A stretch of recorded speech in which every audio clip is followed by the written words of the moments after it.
I'd always thought that Mia and I had something special. I believed in a sour love, our life together. But that all changed the day I walked into our living room and caught her in a lie. I'd been suspicious for weeks. But I didn't want to confront her without proof. I didn't want to seem paranoid overthinking things. But when I found her phone, face down on the coffee table, something told me to check. It wasn't even the text that got me. It was the name. Don. The way she'd texted him about their plans, the pet name she used, the urgency in her words. I could feel my chest tightening. My mind was racing. I grabbed the phone, my hands shaking. Shit, I muttered under my breath, scrolling through the messages, the pictures. She had been lying to me for months. I didn't know what hurt more, the betrayal, or the realization that I had been blind to it all. She'd promised me forever, but forever was only a word to her. When she came in, I didn't even look up. I couldn't. I didn't want to see her face right now, not after everything. You've been texting him, haven't you? I finally asked, my voice cold, shaking. She froze, her face going pale. But it wasn't panic that flashed across her eyes. No, it was guilt that she'd been caught. Not guilt for what she'd done. Mia, I started, but I couldn't finish. My throat felt like it was closing in on me. Her lips parted. I don't know what you're talking about. I stood up and shoved the phone in her face. This is what I'm talking about. How long has this been going on? Her eyes flicked to the screen, and then she sighed as if I were the one overreacting. I didn't want you to find out like this. I was going to tell you, eventually. Eventually. I repeated, the anger finally bubbling to the surface. How long has it been, Mia? How many times did you lie to me? She didn't meet my eyes. Instead, she looked at the floor, her voice barely above a whisper. I'm sorry, but I've been unhappy for a while. I didn't want to hurt you. So this is your solution? I snapped. You cheat on me, and that's supposed to make you happy? She bit her lip, clearly regretting the confrontation, but not her actions. I didn't want to lose you, but I couldn't keep pretending. It's not your fault. I've just outgrown this. Outgrown it. I felt the words slice through me. We built a life together, Mia. This was supposed to be real. Her expression softened, but I saw it now, nothing but pity. I didn't want to hurt you. I really didn't, but I'm not the same person I was when we met. I've changed. I shook my head, trying to fight the lump in my throat. So what now? Is this it? Her eyes narrowed, her voice firm. I'm leaving. I've already packed. It felt like the floor dropped out from beneath me. I wanted to scream, to beg her to stay. I wanted to hold on to the illusion of what we had. But I couldn't. I was drowning in this mess of my own making, too blind to see what was right in front of me. I thought she loved me. I thought I mattered. But I didn't. And now I was left with nothing. No wife, no trust. Just a future that felt empty. You don't even want to try to fix this? I asked, my voice breaking. She just shook her head. I'm sorry. I can't. And that was it. She walked out, leaving me standing in the middle of our apartment, alone. My heart felt like it had been ripped from my chest. Asterisk. I barely slept after she left. I could still feel her absence, like a hollow pit where my heart used to be. The house felt too big, too silent. And all I could do was replay every moment of betrayal over and over. Man, you need to snap out of it, my friend, Jason said when I answered his call. It's not the end of the world. I didn't even have the energy to respond. I'm fine, I muttered, knowing it was a lie. You're not fine, dude. You've been holed up in that house for days. What's going on? I dragged myself to the kitchen, staring blankly at the empty space Mia used to fill. What's going on? She left me, man. Took everything.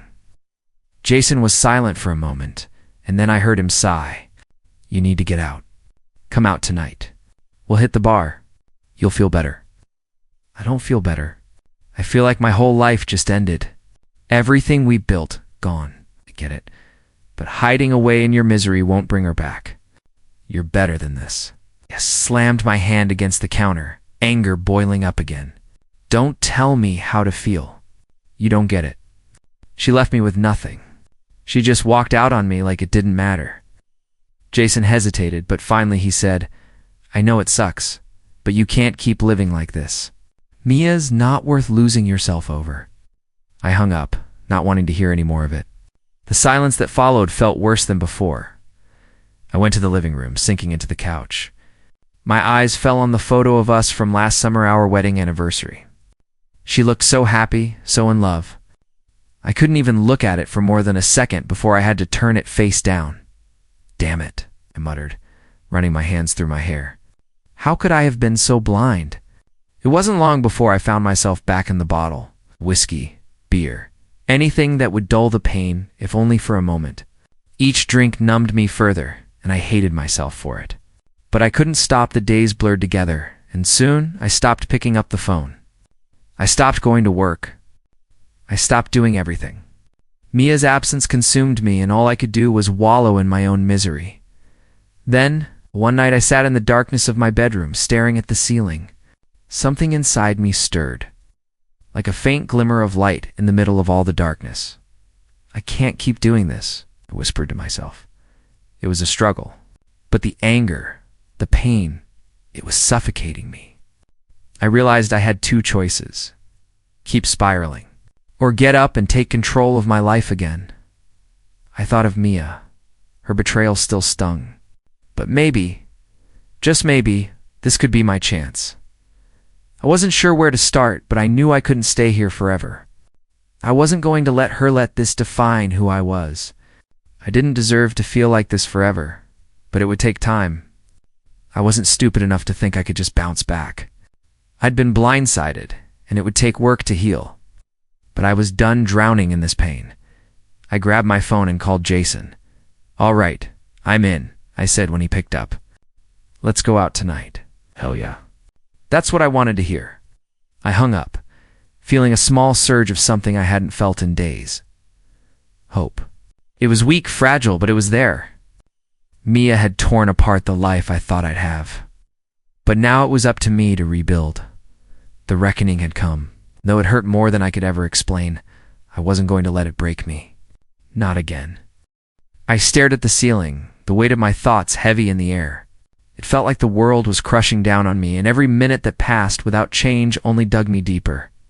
Mia's betrayal still gnawed at me, but I couldn't keep dwelling on it. Every time I thought of her, I felt that old rage burning up inside me, but also a deep, aching emptiness. She had left me, and nothing I could do would bring her back. I was stuck in a loop, a prisoner of my own mind. For the past few weeks, I had been numb, drinking to forget, isolating myself from everyone who cared, but one night it all snapped. I looked in the mirror, seeing nothing but a broken man staring back at me. I didn't recognize him no more, I whispered to myself. I was done being the victim. Done feeling sorry for myself, I grabbed my phone and started scrolling, my thumb stopping on Jason's name. I needed someone to talk to, but I wasn't sure I could open up about the mess I was in. "Yo. Jason, I need to talk," I texted before putting the phone down. A few minutes passed before he replied, "Anything, man." "What's up?" I hesitated, pacing around the room. "I'm done," I typed back. "I've been stuck for too long. I'm going to get my life together. Not for anyone else. Just for me." The reply came instantly. "Hell yes, that's what I'm talking about. But you're going to need a plan, right?" I smiled for the first time in days. "Yeah, a plan." That was it. That small moment of clarity of deciding I couldn't stay in this hole forever was all it took. It wasn't about revenge or even about Mia anymore. I wasn't going to let her actions dictate my future. It was time to take control. I spent the rest of the night writing down everything I wanted to change. My job, my health, my mindset, everything. I wasn't going to rebuild for anyone but me. This wasn't about punishing her. It was about proving to myself that I could rise above this, that I could be better than I was before. The next day I started small. I went for a run. It wasn't much, but it was something. I felt the sweat dripping down my face, but there was a sense of accomplishment that I hadn't felt in weeks. I wasn't just sitting in my misery anymore. By the time I got back to my apartment, I had a new sense of determination. Mia had broken me down, but she hadn't destroyed me. I wasn't going to be that guy anymore, the one wallowing in the past, the one crushed under someone else's betrayal. I called Jason again. "I'm going to make this work," I said. "I'm not sure how yet, but I'll figure it out. I'm going to rebuild. Starting today." "Got this, man." "I know you do," he said, his voice full of conviction. I hung up, feeling the first true spark of hope I'd felt in a long time. This wasn't going to be easy. I knew that. It wouldn't happen overnight. But I was ready. Ready to face whatever came next. I looked at the empty apartment around me. The ghosts of Mia and the life we'd built still hanging in the air. But I wasn't trapped anymore. I was taking control. And no one, especially not Mia, was going to hold me back. "I'm done being stuck," I said aloud, my voice stronger than before. It was time to start over. I was up before the sun the next morning, feeling the sting of another day, facing the mess my life had become. Every part of me wanted to stay in bed, to hide away from the world. But I couldn't. I wasn't that guy anymore. I went to the kitchen, staring at the empty space. Mia used to make breakfast here, laughing as she danced around in her pajamas. It felt like a lifetime ago, but the memory stung. "Get over it," I muttered to myself, gripping the edge of the counter. I took a deep breath and dialed Jason's number. "Yo, morning, man. You okay?" Jason's voice was steady, concerned, but there was a sense of urgency in it too. "I don't know. But I need to get my shit together. I can't keep living like this," I said, pacing the floor. "I'm starting at the gym today." There was a long pause. "That's good, man. That's a start. But it won't be easy. You know that, right?" I smiled despite myself. "Yeah, I know. But I can't keep hiding from this. I'm doing this for me." "Hell yeah," Jason said. "I'll check in on you later. Don't fall off." I hung up and grabbed my gym bag, my heart pounding. Every muscle in my body was telling me to quit before I even started, but I ignored it. The hardest part was walking through the door. I knew that. The gym smelled like sweat and metal. I walked up to the counter, trying not to feel out of place. I didn't belong here, not yet. The trainer Mark looked at me and grinned. "New guy." "Yeah," I said, forcing a smile. "I need to change." Mark raised an eyebrow but didn't comment. "All right, let's get started. You can't just jump in at full speed.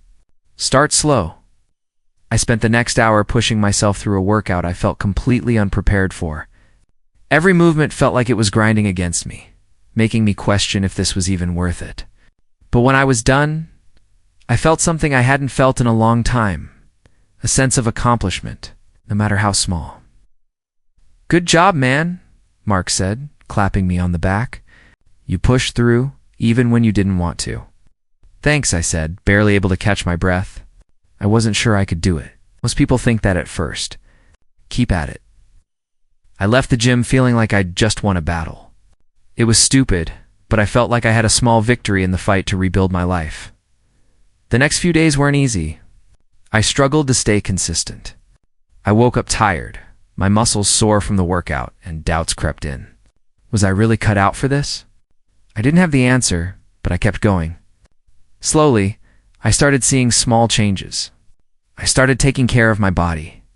I ate healthier, forced myself to get out of bed earlier, and made sure I worked hard even if I didn't feel like it.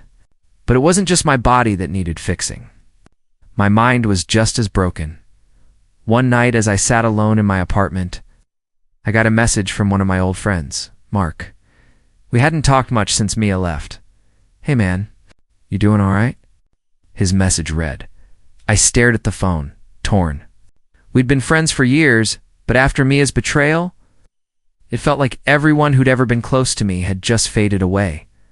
I thought about it for a while before responding. "I'm doing better. Getting back on track." "I'm glad to hear that," Mark replied.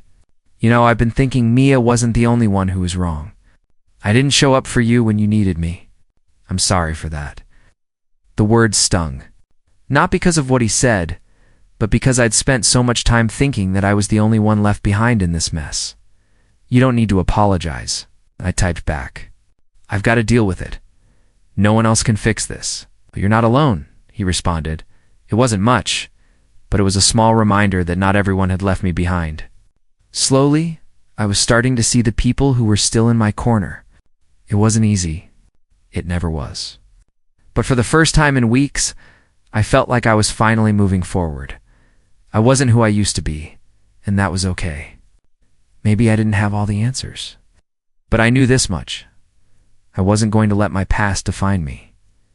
The old me might have stayed down, but the new me? I was getting back up. And this time, I wasn't just surviving.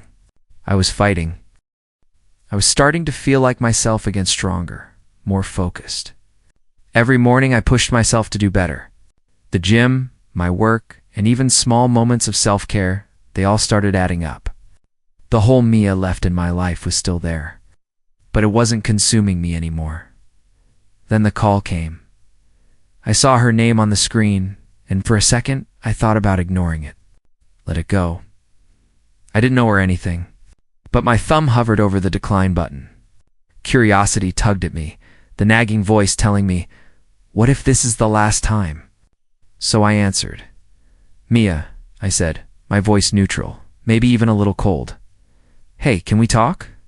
Her voice sounded different. Softer, almost pleading. I closed my eyes for a moment. I don't know. What's there to talk about? I just need to explain. I know I messed up, and I've been thinking a lot about it. I miss you, okay? I let out a short breath, disbelief bubbling up inside me. You miss me? I repeated, shaking my head even though she couldn't see me. After everything? After you walked out on me? After everything you did? I know, she said quickly. I was wrong. I was selfish. I didn't think about you, about us. But I realize that now. I can't stop thinking about how I hurt you. I clenched my fists. I knew this was coming. The regret, the sorrow suddenly. She was the one who was hurt. The one who wanted to fix things. Don't, I said, cutting her off. Don't try to make me feel sorry for you. I'm not that guy anymore. There was silence on the other end of the line for a moment. Then she sighed. Please, can we just meet? I owe you an apology, and I want to explain myself.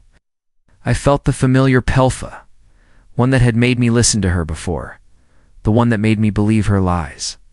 But this time, I fought it. I wasn't that fool anymore. I'd been through too much to fall for this again. You're not sorry, Mia, I said, my voice steady. You're just trying to clean up your mess.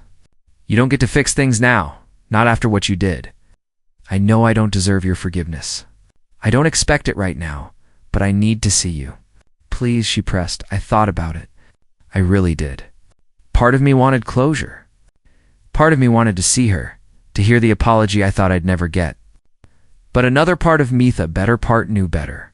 I'd given her my trust, and she'd burned it to the ground. I wasn't going to let her do that again. I'm not meeting you, I said firmly. I've moved on. I've been working on myself. I'm not going to let you drag me back into the past. She was silent, and I could hear her breathing. I almost felt bad, but I couldn't back down. Mia, I started, my voice softening just a little. You were part of my past, but you're not my future. You've made your choices, and I've made mine.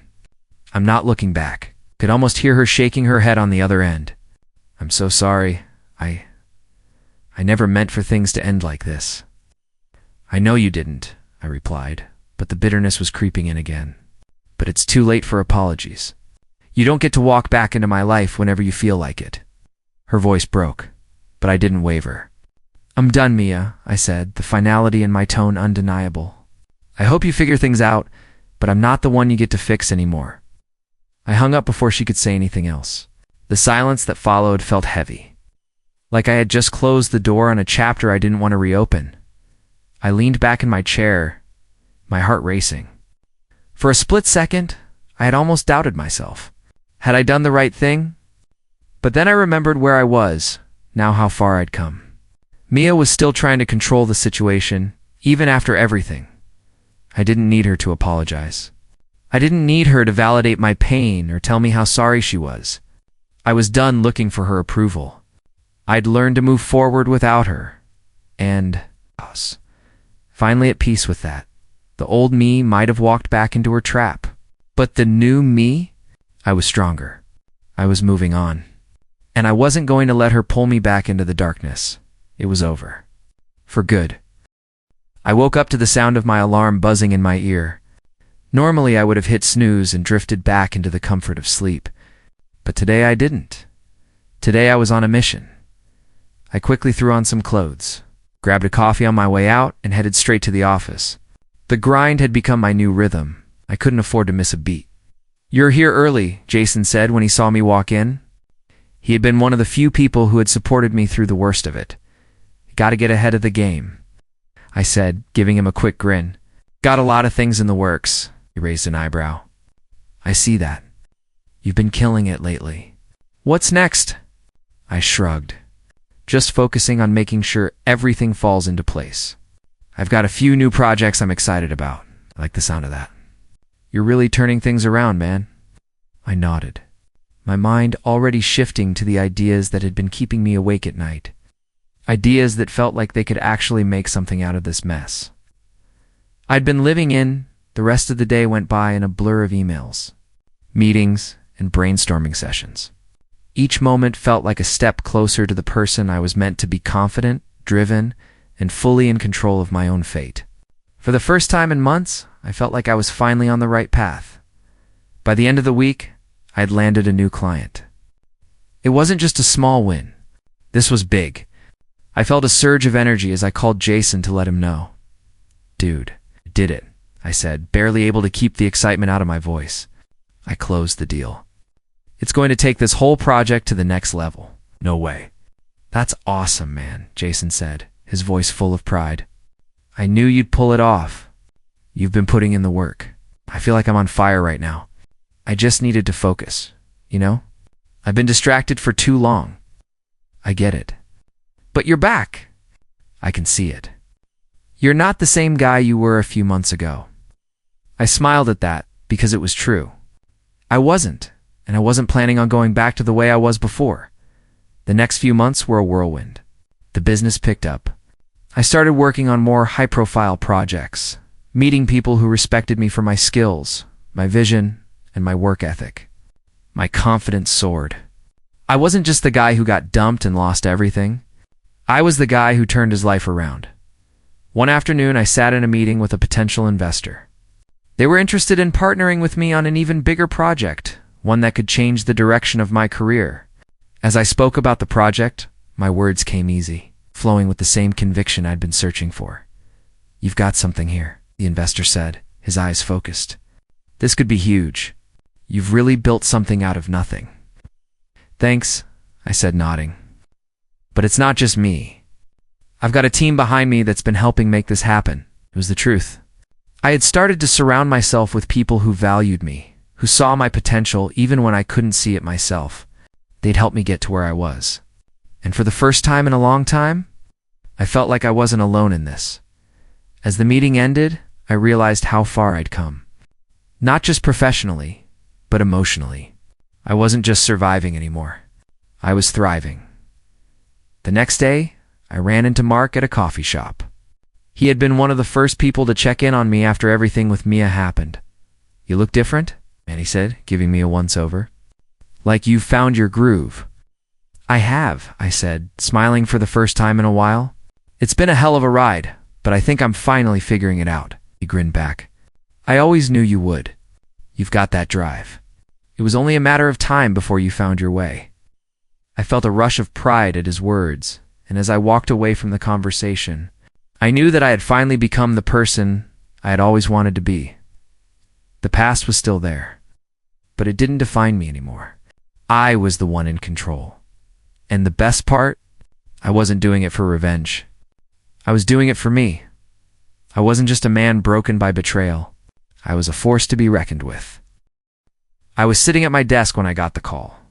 It was from Jason, and he sounded a little too serious for my liking. "You heard about Mia, right?" I froze, the name hitting me harder than I expected. "What about her?" "She's been having a rough time. Lost her job last week. Her new guy, I don't know. They're not doing so well either. I leaned back in my chair, the words sinking in. It wasn't like I'd been wishing for her to fall apart, but I couldn't deny the feeling of indifference that washed over me.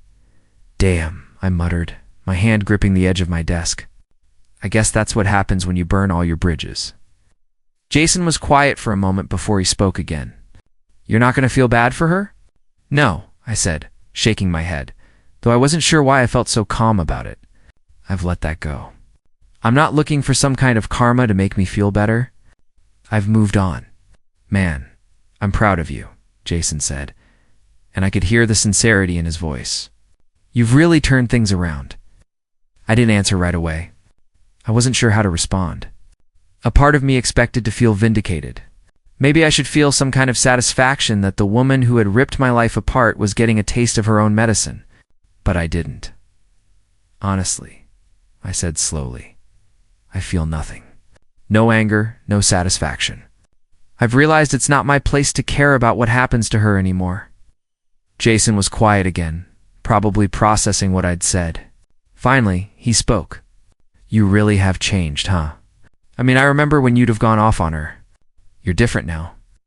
I couldn't help but laugh, but it wasn't the bitter, hollow laugh I used to have. Yeah, I guess I am. I don't need to drag her down anymore. She's doing that on her own. And you've got your own life to live, Jason added. It's your time now.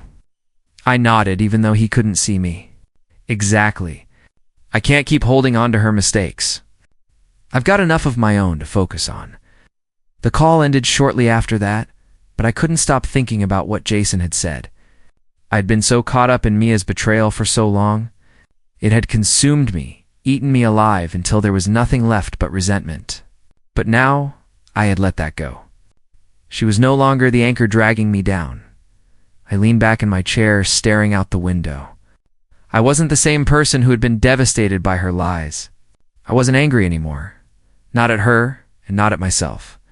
In a way, I felt sorry for her. She had burned every bridge she could, including the one with me. But I wasn't going to keep burning myself over her mistakes. For the first time, I realized something important. Her karma was hers to deal with, not mine. And as much as I wanted some sort of closure, I understood now that I had everything I needed. I had moved on. I had grown, and that was enough. I wasn't the man who needed to see her fail to feel better about myself. I didn't need the satisfaction of watching her fall. I just needed to keep moving forward. That was the peace I'd been searching for all along. And now that I had it, I knew I was finally free. It's funny how things change. A year ago, I would have thought the world had ended the moment Mia walked out. Now, here I am, stronger, more focused, with a future that feels entirely mine to shape. I stepped into my office, the same office that just months ago felt like a cage.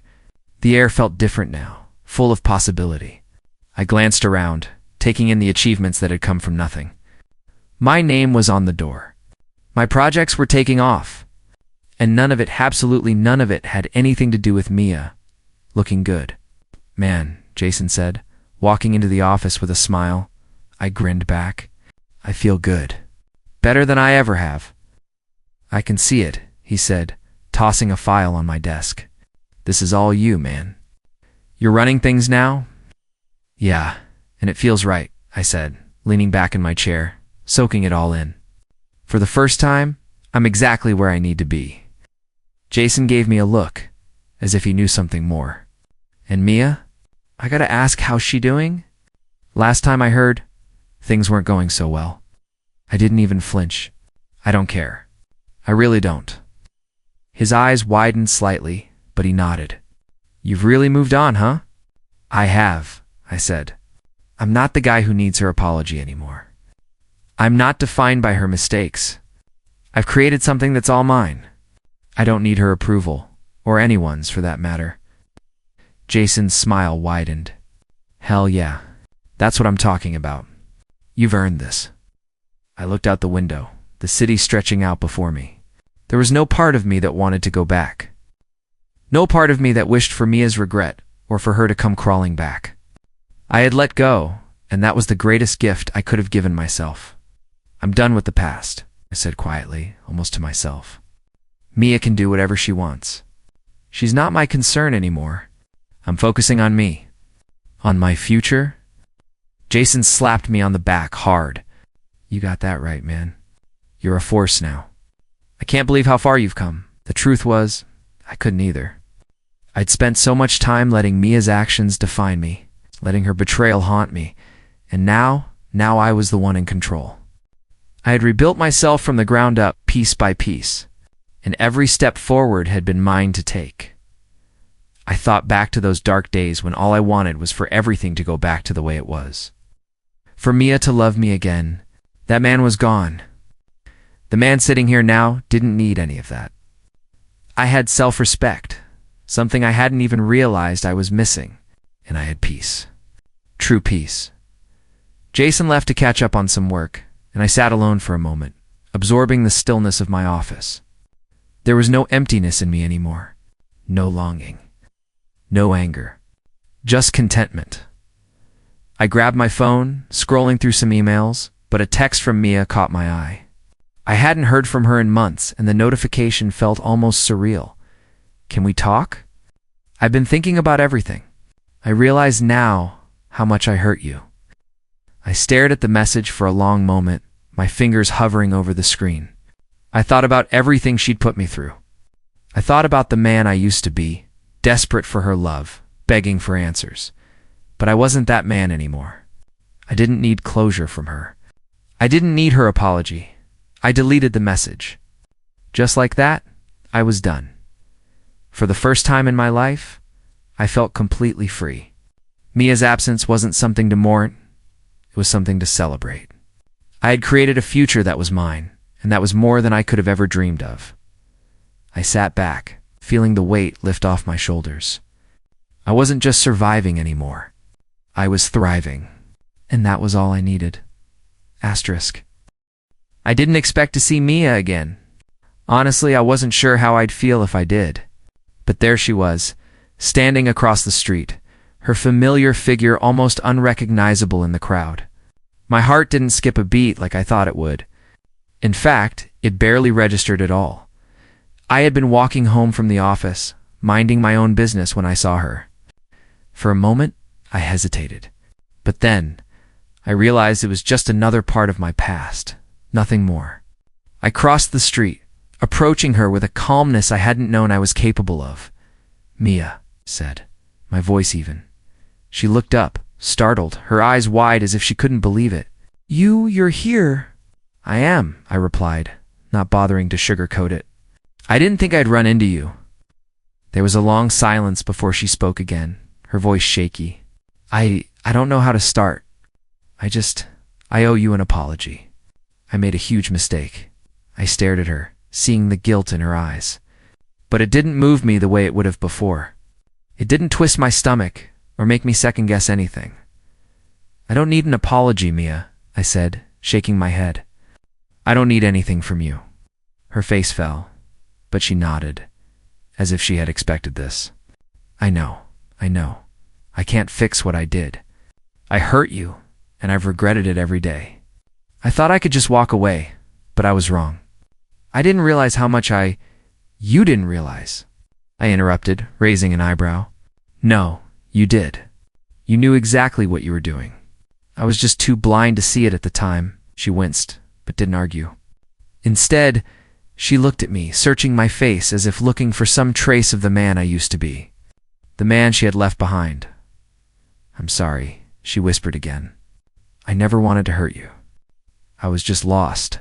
I get it, I said. I really do.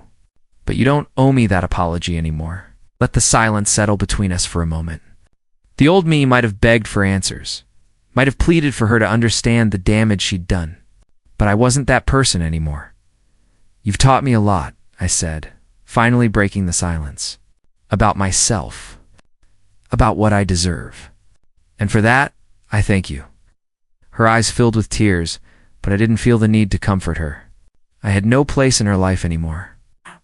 And that realization felt like freedom. I never meant for it to end like this, she whispered, her voice thick with regret. I know, I said, stepping back slightly. But that's the way it is now, and I'm okay with it. She nodded, her face resigned. I guess this is it then. It is, I said. You were part of my life, but not anymore. I'm moving on, Mia. I'm not the same person I was when we met. For the first time in a long time, I smiled a genuine smile, free from bitterness. I hope you find what you're looking for, I said, turning to leave. But I'm done looking back. I heard her call my name as I walked away, but I didn't turn around. I didn't need to. For the first time in what felt like forever, I felt at peace. No anger, no regrets. Just a future that was mine to create. As I walked down the street, I realized something important. Mia had taught me the most valuable lesson of all, not through her actions, but through her absence. I had learned to find strength in myself, and that was more than enough. I was free.